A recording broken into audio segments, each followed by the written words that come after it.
If I had to pick only one thing that I could eat for the rest of my life, ramen would be at or near the top of that list. It's full of flavors and it's endlessly customizable.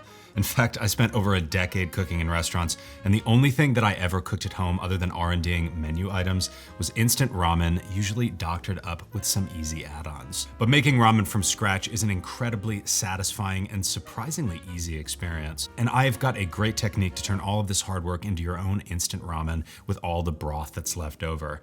Despite this video taking me days to film, it's going to be a short one, because great ramen may have a long cook time, but hands-on prep time is extremely short. So I struggled to even put together enough content, even though I started filming this yesterday. I'm gonna cover a delicious classic Tokyo-style ramen broth with all the fixins, as well as a trick to make a delicious pork shoulder at the same time you cook your broth. So let's dive right into the broth that is at the core of any great ramen. I used about 7 pounds of a mixture of pork and chicken bones, which I added to a stock pot and covered with cold water. Then I turn the heat all the way up. As soon as this comes to the boil, turn the heat down so the liquid is just simmering, and take 10 minutes or so to skim everything that floats to the surface. There's gonna be a lot of fat that comes to the top, and in ramen, you want all of that. But there's also all of this foam, which will make the broth bitter. That said, the good news is if you spend a few minutes at the very beginning skimming all of it off, no more of it is gonna float up. Once that's all gone, add plenty of ginger and 2 leeks that you've rinsed out very thoroughly. Then slowly simmer it for at least 6 hours, but preferably overnight. Ramen is made from 2 basic components, the broth and the seasoning base or tare.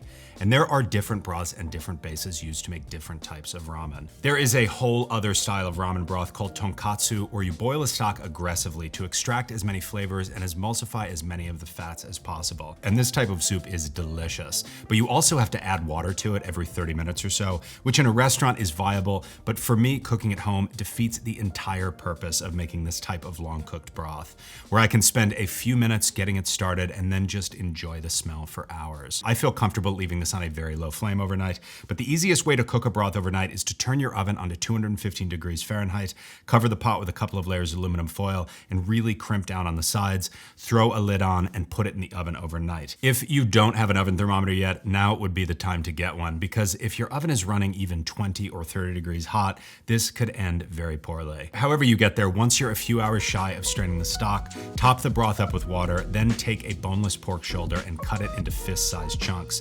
Season it with kosher salt, and then put it into the stock to simmer for the last few hours to cook and suck up all of that delicious flavor. If you're going with the oven option, cover the pot again and put it back into your oven for 2 hours. While that finishes, it's a great time to make your tare, which, if the broth is the heart of the ramen, this is the muscle. Beyond chopping up some garlic and ginger, it's as easy as grabbing some ingredients from your pantry.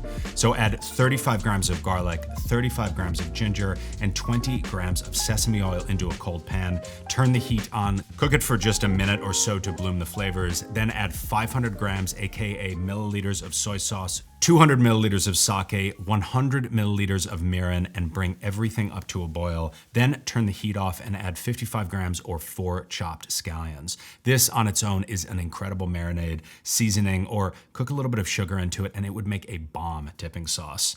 Once the pork is fork tender, take it out and pour some of the mixture on top to let it marinate for at least 30 minutes, and do the same with a few soft-boiled and peeled eggs. My preferred method is to put eggs into a pot, cover them with about an inch of cold water, and add a large handful of salt and some vinegar.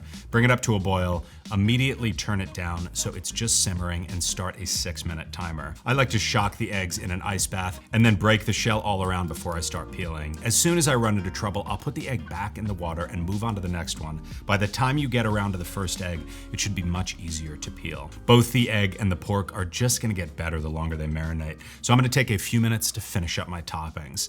I'm going with these Hon-Shimeji or beach mushrooms. Everything but the bottom is good eaten on these, so trim the bottom off and break them apart.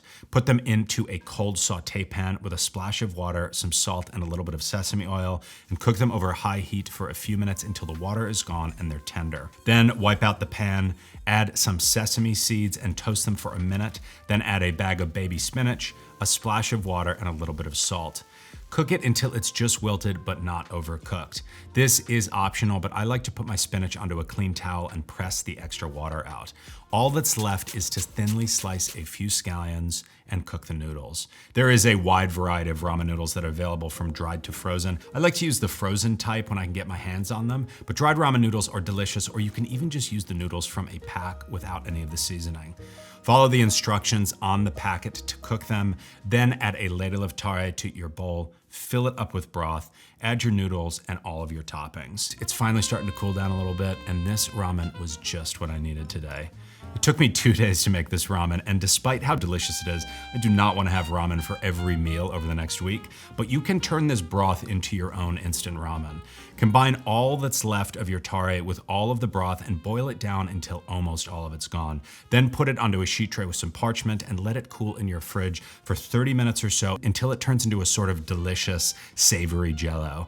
Cut it into cubes and freeze them. These will keep for months and months frozen. And all you need to do is add 3 or 4 of them into a bowl of hot water and you're back to your original ramen broth. But anyway, that is all for me on this one. Thank you for watching, and I will see you soon.